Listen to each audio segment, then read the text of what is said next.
आज मेरी आरवी को हो गया है फ़ीवर, वो भी बहुत ज़्यादा। इसके सर में ही हमेशा फ़ीवर होता है और विवान को भी फ़ीवर है, बट उसको ना वो 5 इयर्स वाला इंजेक्शन लगा है, इस वजह से उसको फ़ीवर और उसके पैर में भी दर्द है। तो फिर मैं इन दोनों को सबसे पहले ब्रेकफास्ट करा के दवाइयाँ दे देती हूँ।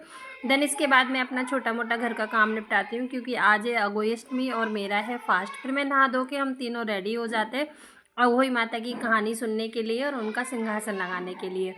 तो पहले मैं माता रानी की जगह, वैसे तो मैंने सुबह झाड़ू पोछा साफ़ सफाई सारा कर दिया था, लेकिन मैं फिर से एक बारी और गीला पोछा मार लेती हूँ। यहाँ पे ये मंदिर का कपड़ा है। देन इसके बाद मैं लगाती हूँ यहाँ पे थाली। मेरी चौकी मैंने दूसरे मंदिर पे लगा रखी है, तो मैं इस पे यहाँ पे रखूँगी गेहूँ के दाने। गेहूँ बहुत ज़्यादा शुभ माने जाते हैं, इस व्रत में गेहूँ का यूज़ होता है और ये गेहूँ हम किसी पक्षी को, जानवर को या दान कर सकते हैं। फिर मैं माता रानी की तस्वीर रखती हूँ, इसको चुन्नी उड़ाती हूँ। देन इसके बाद में मैं माता रानी को हल्दी का टीका लगाती हूँ। इसमें हल्दी का टीका अच्छा माना जाता है, बहुत ज़्यादा शुभ माना जाता है। तो मैं माता रानी को लगाती हूँ, सूर्य, चाँद और गणेश, लक्ष्मी, जो भी इसमें माता रानी की इस तस्वीर में बने होते हैं, मैं सबको टीका कर देती हूँ और अपनी दोनों कमोइयों को भी मैं टीका लगा देती हूँ। देन इसके बाद में मैं थोड़ा कुमकुम का भी टीका लगा देती हूँ, कमोइयों को भी और माता रानी को भी। ये दोनों तरह के टीके लगा दे, लेकिन ज़्यादा महत्व इसमें हल्दी वाले टीके का होता है। देन इसके बाद में माता रानी को लगाने के बाद में फिर मैं आरवी अपने दोनों बच्चों को पास में बुला के बिठा के इन दोनों को भी हल्दी का टीका लगा देती हूँ, क्योंकि आज इनकी तबीयत ख़राब है तो स्कूल नहीं भेजा था, आज मंडे भी है।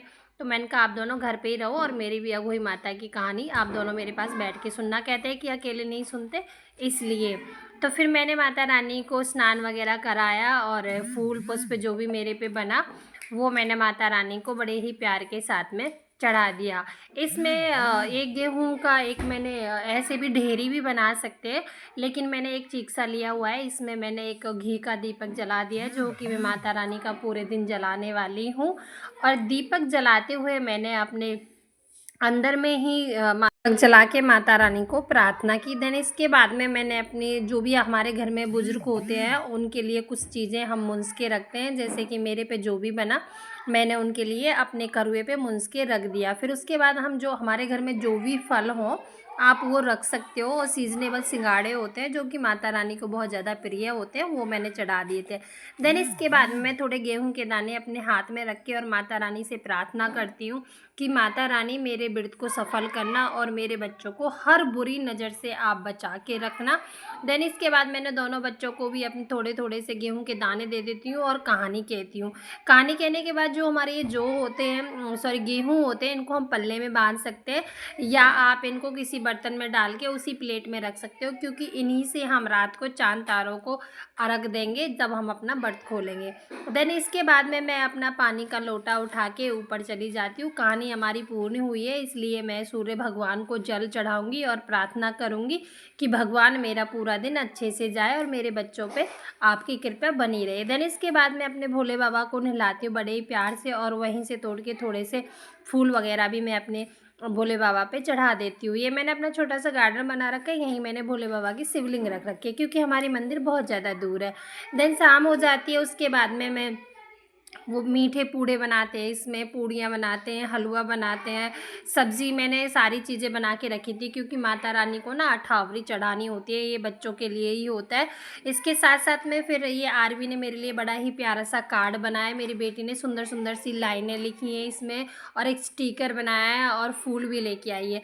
फिर मैं माता रानी को अपनी को बड़े ही प्यार के साथ में भोग लगा देती हूँ, और क्या कहते हैं, सब सब सारे भगवानों को भोग लगा देती हूँ, और मेरी साइड में जो छोटी वाली मंदिर है उसको भी भोग लगा देती हूँ। और ये मेरा एक करुआ है, जो एक तो मैंने सुबह में सूर्य भगवान को जल दे दिया था, और इससे मैं चांद तारों को जल दूँगी और इसी जल से मैं अपना व्रत खोलूँगी। और जो मेरे बड़े वाले करुए में रखा है कमोई में पानी, वो मैं छोटी दिवाली के दिन पोछा लगा सकती हूँ उससे, और बच्चों को भी नहला सकती हूँ। वो बहुत ज़्यादा शुभ माना जाता है कि सबके घर में अलग अलग अपनी अपनी रीतें होती है, जिसकी जैसी हो वो वही उसी तरीके से कर सकता है। सबको भोग वोग लगाने के बाद में साइड में मेरी छोटे से मंदिर में मैंने अपनी दुर्गा मैया रख रखी है, यहाँ पे भी मैंने सबको अब बारी बारी से भोग लगाया एंड हाथ जोड़ के माता रानी से प्रार्थना की, और उस जो मेरे जो दिन में मैंने रखे थे वो ले लिए अपने गेहूं के दाने एंड टीके वाला चिक्सा ले लिया और अपनी प्लेट उठा कर अब हम जाते हैं ऊपर